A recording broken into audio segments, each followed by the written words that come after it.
welcome to the Second Impression podcast. I'm your host, R.A.P, aka Rhythm and Poetry. Today's guest is a producer, beatmaker, and atmospheric phenom. Let's welcome H12.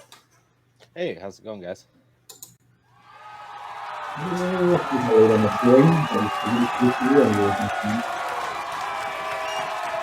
Welcome.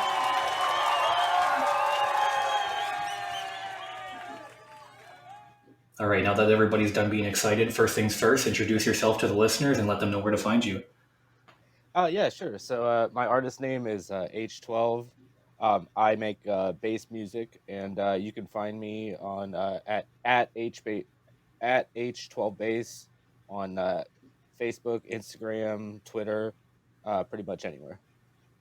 Awesome. So that's going to bring me into the first question of the interview. I want to know, how did you become H12? Like, how did you choose that name? When I started DJing around maybe 2010, I was doing a drum and bass back and then.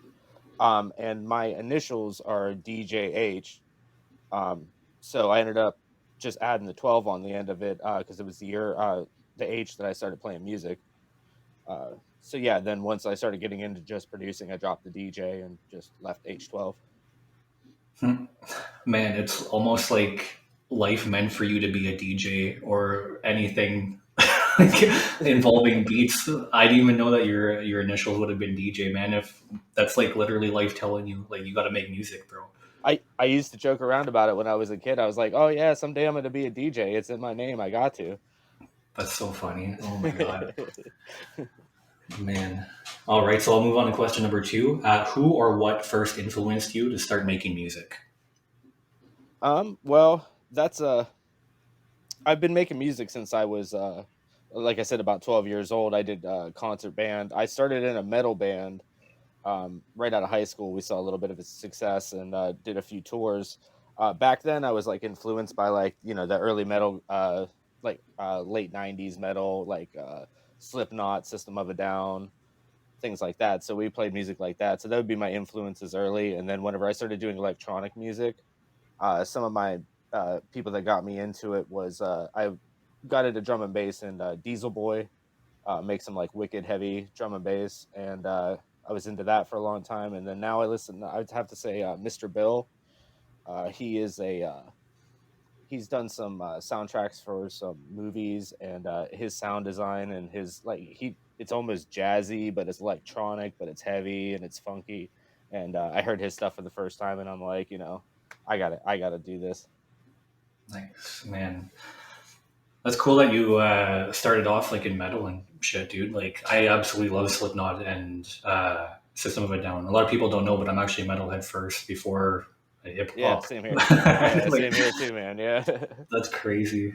That's crazy. I'm finding so much cool stuff about you. I'm only two questions deep into this interview so far, man. All right, so the next question I'll ask you: what kind of vibe can people expect when listening to your music typically? Well, I always like to have a solid, kind of almost a beat that makes your head bob. That's like, as being a drummer, that's what I can convey really well. And then as far as the rest, like musically, I like to try to make it psychedelic, heavy with the bass, kind of take you on twists and turns where you're not going to know what's going to happen next. Man, that's literally the perfect explanation you could have given for your music. Like, I Thanks, have man. listened to a few of your tracks, and yeah, that's exactly what it is. Every time I've ever had one of your songs on my review show, I've always almost broken my neck just head bobbing the whole time. And yeah, I always comment about how good you are at making like an atmospheric friggin' sound that just brings you on an adventure and like the twists and turns. You don't know what's gonna happen next. You're like the M Night Shyamalan of friggin' making music, bro. Dude, I appreciate that, man. I really do. Yeah, man, Man, I'm just throwing I think of it as abstract. I'm just throwing stuff at the wall and I just see what sticks, and if I like it, I put it out. I love that. I love it. Well, keep doing what you're doing for sure. Hell yeah. So next question: who would be a dream collaboration for you if you could choose anyone, dead or alive? Dream collab would definitely be that who I was telling you about earlier, Mr. Bill. Hmm. Nice, nice. Okay, cool. So yeah, I'll move on to the next question. Where is the one place you would love to perform a show if you could perform anywhere in the world? Anywhere in the world, I'd have to say Red Rocks. Where's that? It's one of the that is in, I believe, either Arizona. It's in the American Southwest. I'm not sure on the exact state, but it's basically an amphitheater that's built out of a mountain, What? and it's supposed to have the best acoustics of any venue in the world. And yeah, it's like world renowned. What? I've This is the first time I've heard of that. That's what? Yeah, and it's all Red Rock Mountains, and it's so gorgeous. Dude, I I'm gonna have to research that after this episode. I have not never heard of that. That sounds like the coolest thing ever. Oh, dude, you got to see it. It's so beautiful. Yeah, it's amazing. Man, even like not counting the acoustics like aspect of it, just the whole visual like representation, like holy shit, dude. Yeah, exactly. Yeah. Damn. Well, yeah, that's an A+ answer right there. All right, so I'll ask you the last question for the interview. What's your plan for your future in music? I kind of just go with the flow, man. I really don't. I at first thought I wanted to be successful, and I realized when you start going down that path, you kind of lose sight of like why you were making music in the first place. Like making music's therapy for me, and it just clears my brain when I'm doing it. I mean, I guess if I'd have to pick anything, I would love to get into like video game sound design. I would love to, I like making songs with singers, so I've worked with a lot of singers, and I like making music for them. But I really don't. I try not to put myself in a box and say like I want this or I want that. I'm just doing it for fun.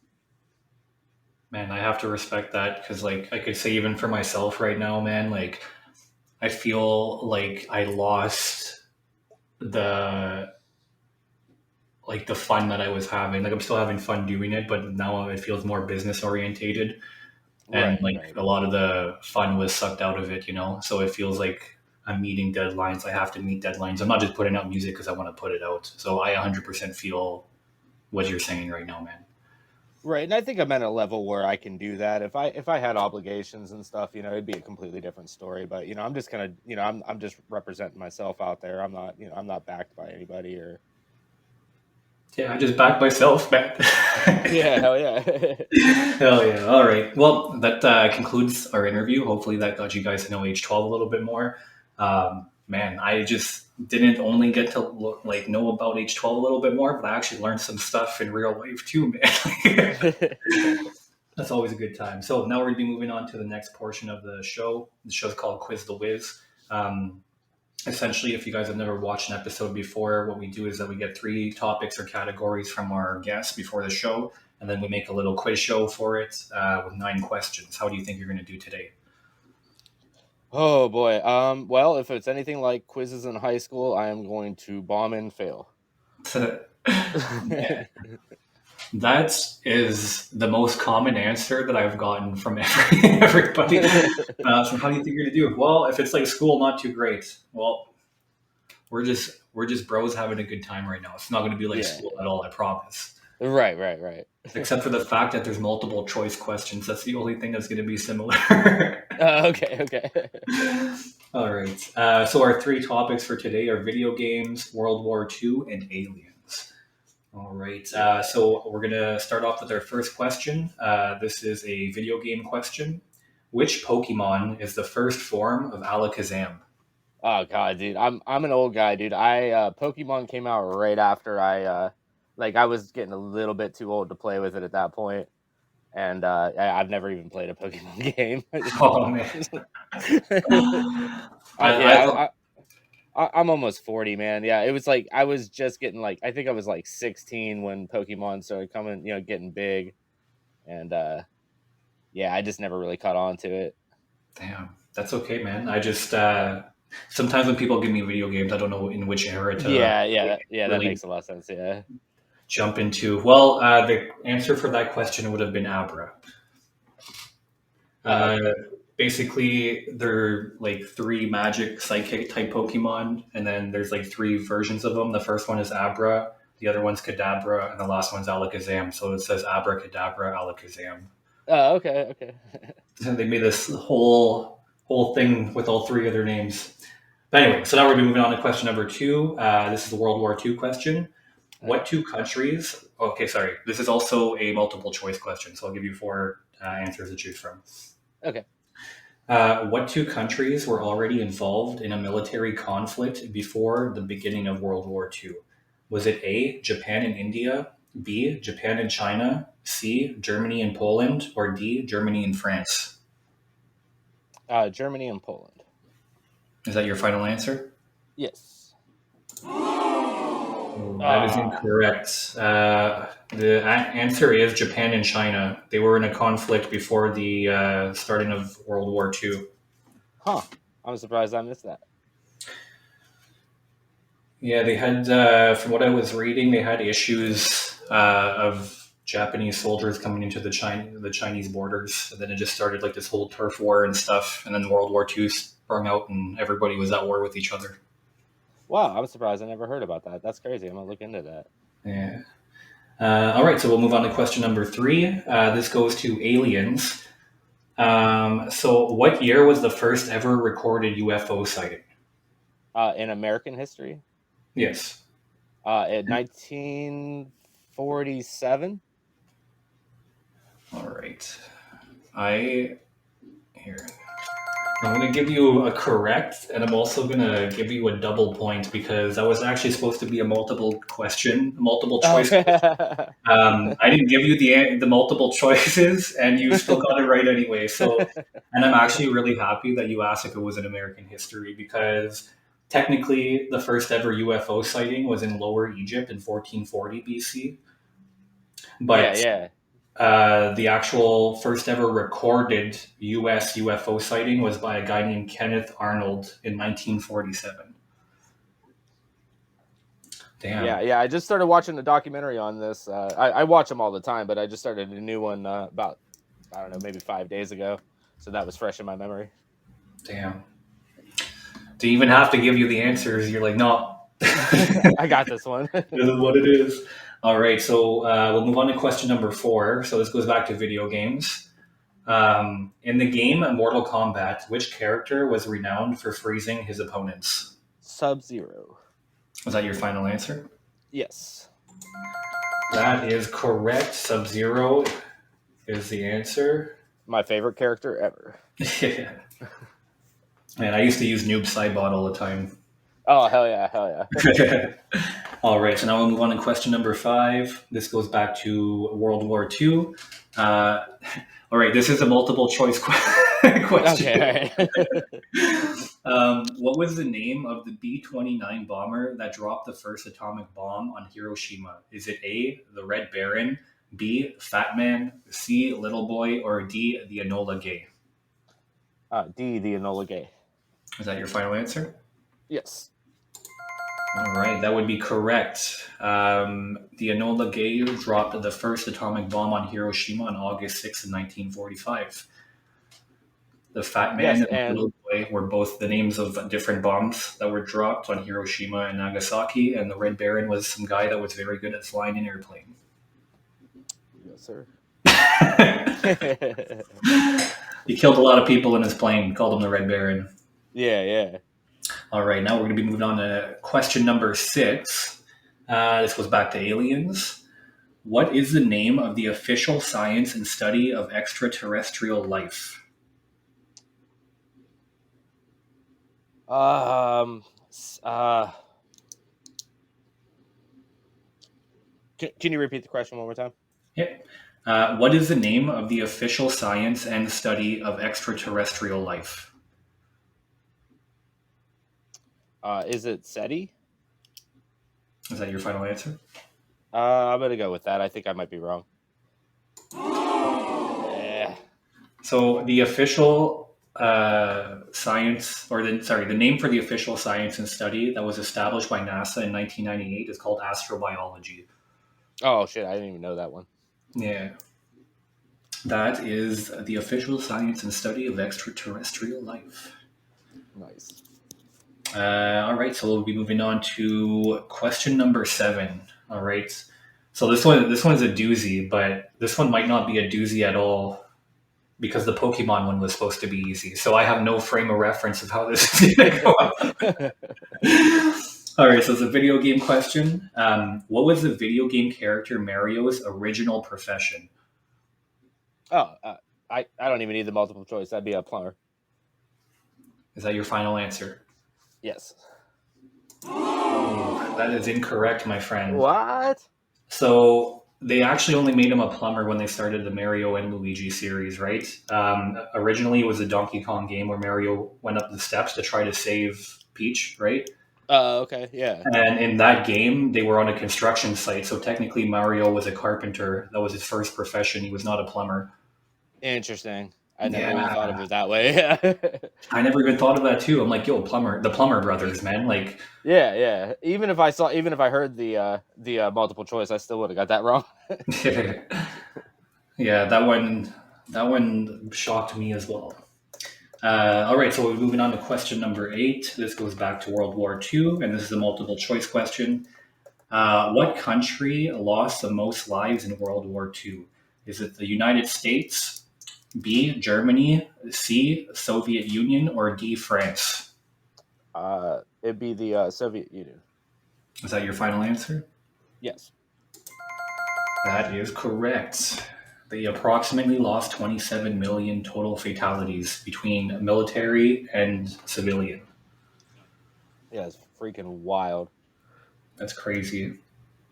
I can't even begin to fathom that. That's like the population of Toronto like 7 times. Oh man, that's so wild. That's oh man. They were just throwing bodies at the bullets. They were hoping they'd run out of bullets. They're buffering numbers too. I doubt there was somebody actually counting every single body. Somebody just see a leg over there. They're like, okay, yeah, that's a full body. Right, right. I don't know how 100% the counting of the fatalities is, but Yeah, yeah. I couldn't imagine it's 100% accurate. no. All right, so we'll move on to the final question. So this goes back to aliens. Another multiple choice question. What year was Area 51 built in? Was it A, 1955, B, 1945, C, 1902, or D, 1919? Can you give me the first two again? Yep, 1955 or 1945. 1951. That's not an answer. Oh, I'm sorry. Sorry. The whichever the 50th one was, not the Yeah, 40th one. that's your final answer? Yeah, yeah. All right, I'll give it to you. 1955 is the answer. 55. Area 51 was built in 1955 and was originally called Paradise Ranch. Yeah, because I know that like the 47. I know that's when they started seeing all of them, and then you have the what Roswell was right around the same time. Yeah. Yeah. 3, 4, 5. All right. So, from 1 out of 9 or 0 out of 9, how many questions do you think you got right, my friend? Oh, I think I got like 3 or 4. All right. We'll give you the drum roll here.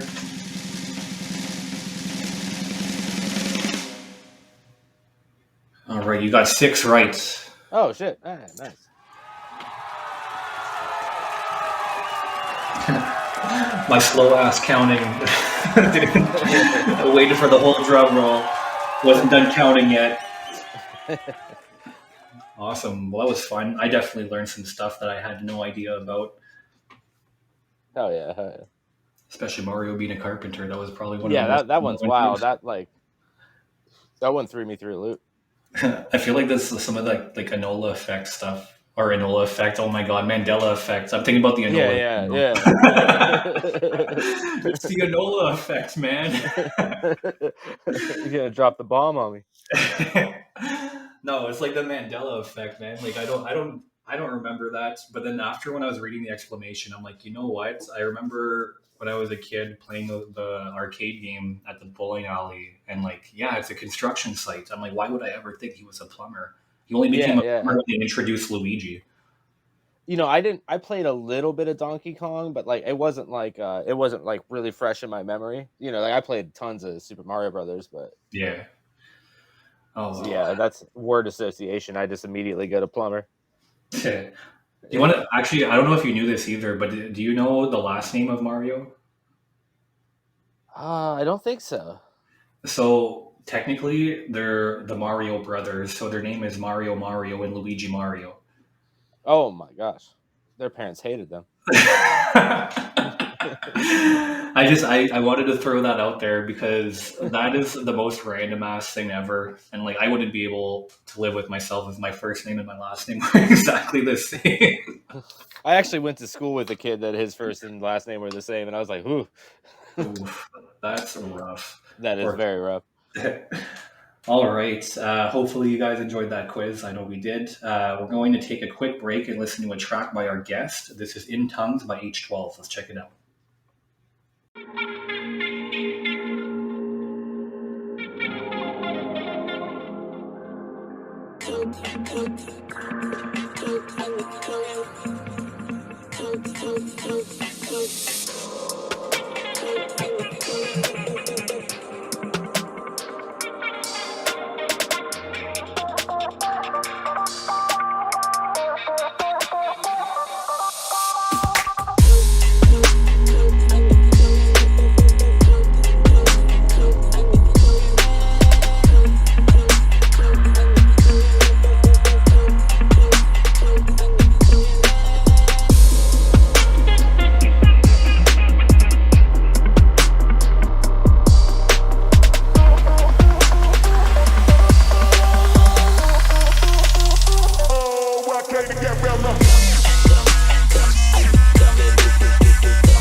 Welcome back. Once again, that was In Tongues by H12. Now, our next segment's called Do You Remember? If you guys have never watched the show before, basically what this segment is almost similar to the first one, but we get one topic to talk to you about for the rest of the show. Today's topic is AI in music. So how has AI in music affected you in any way, my friend? Well, as being a drummer, I have it's been quite the challenge to learn music theory. I'm working on it slowly, but there's a lot of tools out there, and there's a lot of AI tools that really help you figure out music theory a little bit better, kind of set you on the right path. And I know a lot of people will complain and say like, "Oh, they're going to take away the jobs from all the musicians and do this and that." Um, I think that's possible. However, I think I like to think of it more as like AI being used as a tool to help musicians. Yeah. I honestly, I'd have to agree. Like, in my honest opinion, I feel like it go either way. Like, of either like a takeover or no takeover, like a Right, whole right, right. extreme of like an iRobot situation to Yeah, like yeah, nothing happening at all. But the only way that stuff like that could happen is if we get complacent and lazy and we exactly. just get them to do everything. You know what I mean? There's a total Yeah, difference no, you got to the how you. the human touch will never ruin, what, there's no way that you can like get that on AI. It's No. like I like to use it as like little training wheels just to get me like started, and then I can just go from there. Yeah. The only thing that scares the crap out of me, I'll tell you this one story. Okay, so I've been doing music. Well, not necessarily like just music, but chatting with this one dude for almost a year now, year and a half. Hmm. Okay, and every time I've seen him, like every time I've talked to him, every time I've seen him post a status, he's always a very like well spoken individual, right? Right, right. Um, and I want to say like a few weeks ago, I had to have a video call with them so we could break down like some some collaboration we were doing. And Yeah, yeah. this guy was not as well spoken as I thought he was. And it turned out while we were actually talking to each other, he confessed to me that every time he talks to people, he's not very good at like typing out his ideas and stuff. So he uses Chat GPT to talk to people and to post like on social media and stuff. And I've been technically talking to AI for like a year and a half. I had no. Holy shit, dude. That's crazy. Yeah, bro. And like I said, like even like for the smallest stuff, like he'll be like, oh, like answer this and shit, and he'll fucking copy and paste and send me that stuff, and like it looks like a person messaging me, bro. It's so fucked. Like it's so crazy. Wow, that's so wild, dude. I've been playing around with Chat GPT a little bit, and I that's the last thing in the world I would have ever thought to use it for. Yeah, man, it literally blew my freaking mind, bro. Like, I was like, he started talking to me. I'm like, yo, are you the same guy I've been talking to this whole time? He's like, yeah, man. I just use AI so I could seem more well spoken. I'm like, I never would have thought of doing that ever. No, no. Like, what? Dude, that's wild. And I mean, Yeah. like the AI art stuff is really interesting. It's great for making album covers. Oh, But 100%. I always like, I would love to be able to support artists, but like we're not in the best of financial times than, over here in America. And it's like, I just don't have an extra $100 to drop on on an artist to make me an album cover or something. So it's like, and I know that's bad, but you get kind of got to do what you got to do to get what you need. Oh, 100%. Like, and especially when you're either in the starting tiers, like of Exactly. Yeah. the Yeah. industry and stuff too. Like, you gotta take your shortcuts where you're able to take them and stuff. 100%. Hmm. I hmm agree with that. Like, Yeah, if um, I had the money, I would definitely, I would be paying every like, every artist I could find to make album cover for me, but yeah, that's just not feasible. no, it's true. And there's always the issue of unconscious biases and stuff. If people are making your cover art and they're putting in shit, and you're like, no, I don't really vibe with this, and they're like, well, go find Right. somebody else, and you're like, what the Right, right, fuck, right. bro? Like, yeah, Yeah, it's man. definitely a double-edged sword for sure because, I mean, I'm sure that there is a lot of people who can't afford to pay artists that aren't and just using the mid journeys or all the different AI digital art programs. See, one thing I want to point out too is like I'm like a big person on like vibes and like feeling like emotion from shit and stuff. And I feel like out of all of the artwork that I've seen of any person using like an AI art generator, Yeah, um, yeah. I've always been like really fascinated and amazed about how close it comes to like an actual representation of something, but the thing that's always missing in it is the soul. Like no matter what, if you were 100%. oh yeah, if you were to type into the AI of like something like I don't know, even like the Mona Lisa, for example, like you could feel every stroke of the brush that Yeah. was put into the Mona Lisa. But if you would get like an AI generated thing, it wouldn't be the same. Like And I think that's what the beauty is about like humans making art is there is that soul connection. You feel the love and the art that they put into it. Where like yeah, just if a computer just spits it out in 2 seconds after you type in some words, like it's soulless. Like it's and you can see it. It's clear as day. yeah, Yeah. that's true. But like I said, as long as we don't get lazy and stuff, man, Yep. then Yeah. I don't think there's any issue really because people just usually always blow crap out of proportion, you know, Oh yeah. Yeah. thinking AI is going to take over the world, man. Will Smith's going to be our hero. Will Yeah. Smith Like came. have you seen any? They did like a full like Kurt Cobain song, like a Nirvana song with AI, like fully AI. They somehow got it like they tracked his voice and got enough to be able to make a whole entire song. And I mean, yeah, it sounded like him, but I don't know, it just wasn't the same. And I'm just like, that's the part that I don't like is when you can create whole songs through AI. And it's like, Yeah, so like if you're trying to get into advertising or something like that, I mean, like there would be no reason for them to have to pay you as much as they normally would when they can just generate a song that fits the vibe they need for the advertisement. yeah, yeah. Like I've seen some videos and stuff of people literally making full friggin' beats within like a minute and 2 minutes. They put a bunch of random Right. shit in, and then there's just an AI generated beat. They're like, "Yo, this slaps," and I'm like, "Man, that's depressing, bro." Like, Yeah, yeah, yeah. Yeah, it's that, funny how it's kind of towing this line as tool or takeover. Like, yeah, I think that's why, like, you've seen from all of us being younger and going into a technological age, you've seen such a boom in technology, and then some things that should have still been booming like halted, and you're like, why? Like, why is it like this? Like, right, right. why haven't we found out more stuff about this yet? And then they're like, yeah, well, this is the things that could actually happen if if we do can continue pursuing AI technology and stuff, or like cloning and like all this shit and stuff. Yep, yep, yep. Yeah, And the chat GPT, I mean from what I've read a few things about it is that like it's put a bunch of like tech white collar workers out of jobs because it's just like, this is cheaper and it does a 10 times better job than you.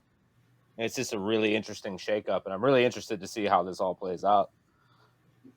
definitely, it's weird too because of the state of the world right now. Everything's kind of happening all at the same time. Right, right. So yeah, hopefully, hopefully you could deal with the Russia stuff and then deal with the AI stuff afterwards, and then Right, right. whatever else is to come. Yeah, it seems like it's increasing at such a fast rate that it's like I don't know if we're prepared to handle how quickly it's going to advance and what that's going to mean. No, I mean, I just from I've been hearing about it for at least six years now, and never really seen much. And then there was like some crude stuff that came out maybe 3 4 years ago, and then within the last year, it's gone from like good and then to like where we're at now is like pretty damn good. Like, and if it just keeps going at that rate, it's kind of scary. well, yeah, like it's nuts because like exactly how you said, like honestly, pre-COVID and all the lockdowns and shit, like you heard stuff Hmm. about these stories and you're like, okay, this is like okay, kind of like a pipe dream, kind of like you know I don't know, kind of like a big dreaming, not like they're trying to do stuff, we're scratching the surface, whatever, and then we go into lockdown for a few years. We're coming out of lockdown and shit, and then bro, there's AI this, AI that, like all these Yep. Yep. friggin' things that were developed during, well, air quotes during that time. Like, bro, Yeah. Yeah. oh man, that's You This know, has and I mean, been maybe this is what we're supposed to do. I mean, we've been trying to make more electronic advancements since the moment of having electronic devices to advance. So I don't know if it's just like the natural progression or if this is like totally the wrong move. I'm always agnostic to most things because I'm just I'm a simple person. I go to work, I make music. That's really all I do. I don't really like research this stuff like super hard, but I just take what I can from what podcasts I listen to. And but yeah, it's gonna be something. well. Well, I'll get there one day. Hopefully, I'll see you at the end there. Yes, sir. Yes, sir. I'm just not. I'm not down with the embedding chips in my brain from No Tesla. way. Yeah, yeah, yeah, yeah. I'll drive. That's a little scary. Not down with that. Elon could do whatever he wants, take over Twitter, but I'm not putting no chip in my brain. That's for sure. Yeah, no way. Yeah, not when they could just flip some off switch and just turn you off or something. Yeah, like no, thank you. Yeah, like that's literally ultimate control. Like, boom, no, we're Yeah. done. Yep. That's that's like when we used to think as kids that they turn off the teachers when you were done at school, and you see Yeah. teachers like out in the world. You're like, what the fuck? Yeah, they're like a real person. What are you talking about? They buy groceries like us. Yeah, it's so weird seeing them out in the world. It's like a wild animal or something. Mm-hmm. Mm-hmm. All right. Well, I hope you guys enjoyed today's episode. It was really fun to have you on. I'd like to thank everyone for tuning in. I'd also like to thank H12 for joining us today, man. Thank you very much. Oh yeah, anytime, bro. All right. Well, tune in next week to the Second Impression podcast and show with R.A.P and our new guest. Good night, everybody.